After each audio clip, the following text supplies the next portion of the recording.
Hi guys, Arachno Dan here and welcome back to my channel. In today's video I'm going to be talking about how I keep 3 different types of fossorial tarantulas. These are all old world species and I have them ranging from sling, juvenile to adult. Now when I first got into the hobby I couldn't really find any information on keeping large adult fossorial tarantulas, apart from the fact that they had to have deep substrate. So it was quite a struggle to find a tank suitable to house these tarantulas.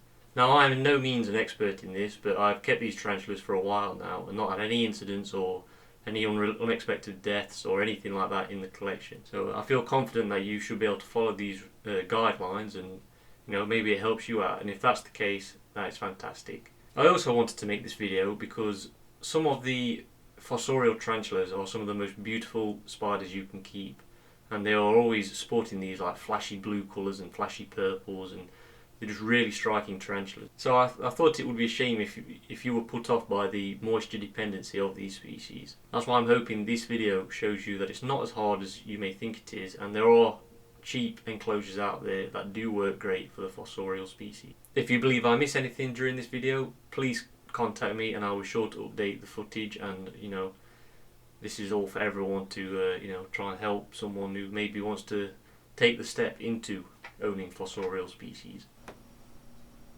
Starting this video with a sling, this is the Ornithoctis oreotibialis. You can see I have used a generous amount of substrate, allowing the tarantula to burrow. I like to give all my spiderlings this opportunity, as fossorial species aren't the only type that like to burrow at this size. In fact, some arboreal species, such as the Poecilotheria or the Salmopaeus, show fossorial traits at a smaller size. So it is always important to give your spiderlings plenty of substrate for them to burrow. This will allow them to feel secure and will often lead to increased appetites. So removing the top, you can see the enclosure is very basic in terms of decoration, with only one piece of cork bark and a water dish. I set mine up this way because the fossorial species will spend all of its time underground. This hole at the back of the enclosure is where I have shoved a paintbrush down to the lower levels to try and help the moisture reach the tarantula's hide. I have strategically placed this hole here because it is right next to where the tarantula has established its hide. You don't want to flood the burrow, so it is important to just try and keep one side of it moist. So using the pipette, I can now get the water down to the lower levels where the tarantula is hiding. And as you can see, the water has gone through to the lower levels and to one side of the tarantula's burrow.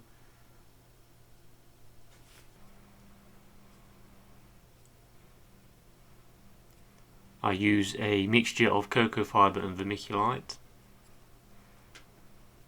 The vermiculite just helps the water seep through to the lower levels.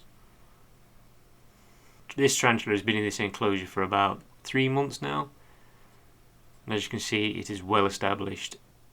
After dampening the substrate for a couple of weeks or months, you will find that it tends to set and go quite hard, so this is just perfect for the tarantula.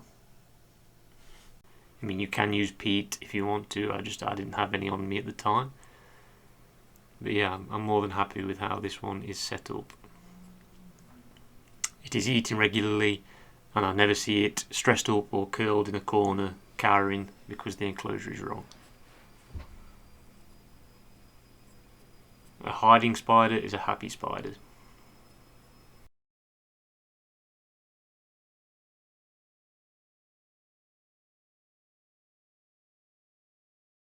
So moving on to the juvenile of my collection, which is the Orphanacus species negros.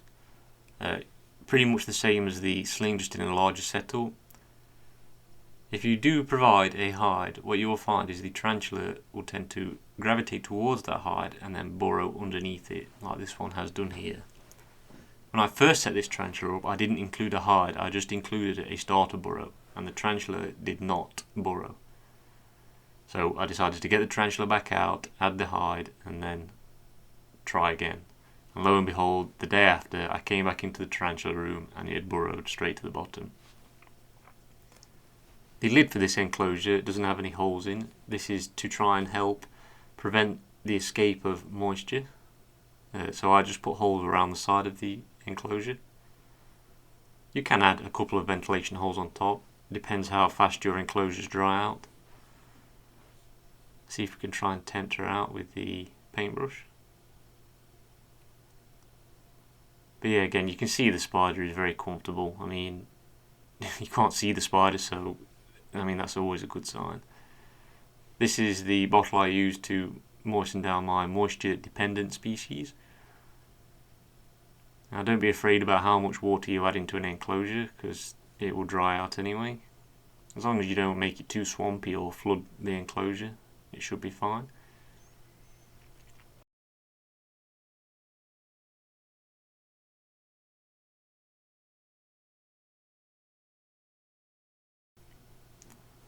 So this is how the vermiculite helps with the percolation of the water. As you can see, it does travel down quite fast.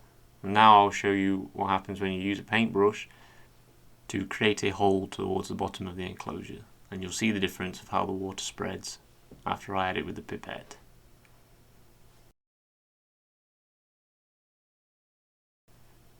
If you know where the tarantula is, this can be very useful.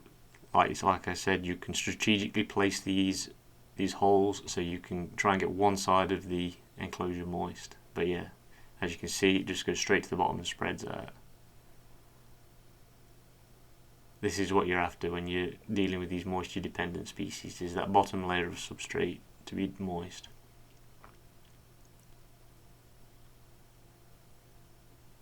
Yeah, relatively easy to keep. I mean, a lot of people are put off by the fact they've got to keep up with the moisture levels of these tarantulas, but it really isn't that hard. Moving on to the adult in my collection, this is the Syriopagopus lividum, the cobalt blue. And as you can see, the enclosure is 30 by 30 by 60 and is filled with about 5 inches of substrate. You don't want to overfill the container, because as the spider burrows, it's going to push a lot of the substrate up and onto the top. So you don't want a situation where the spider has burrowed and then you can't get the top off without, disturbing the hide.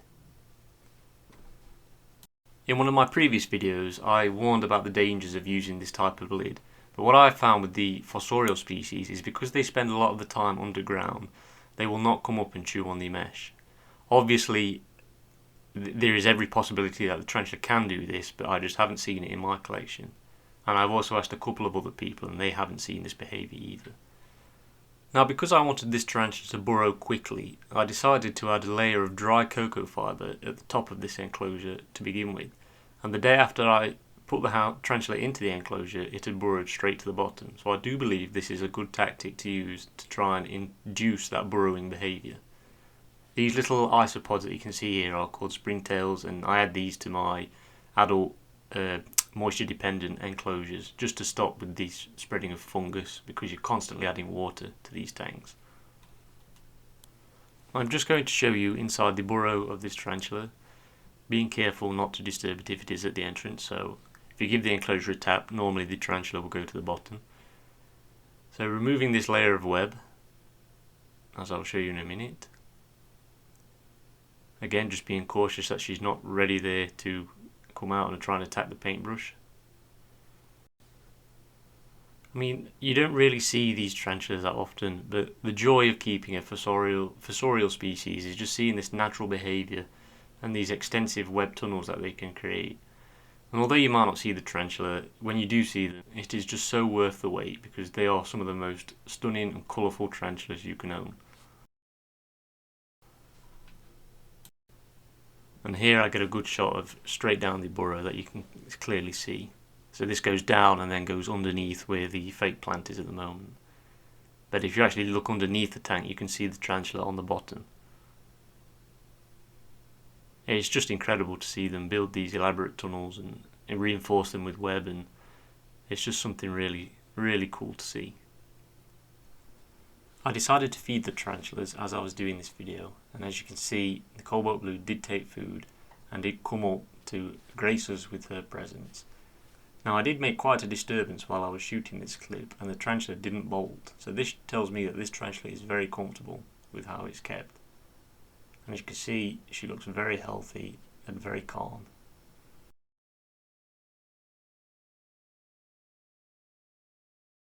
Well, I hope you enjoyed that video, guys. If you did, please don't forget to like and subscribe and leave any comments down below. Also, I hope you're all doing well and staying safe through this lockdown. I haven't left the house for about 3 weeks now. I've not had a haircut, my beard's getting long and I'm starting to feel a bit gross. But yeah, I'm surviving. Thank you to the help with all these spiders behind me. If this video did help you, it would be nice of you to leave a comment down below so I know I have actually managed to do something useful with one of my videos for a change. Thank you and goodbye.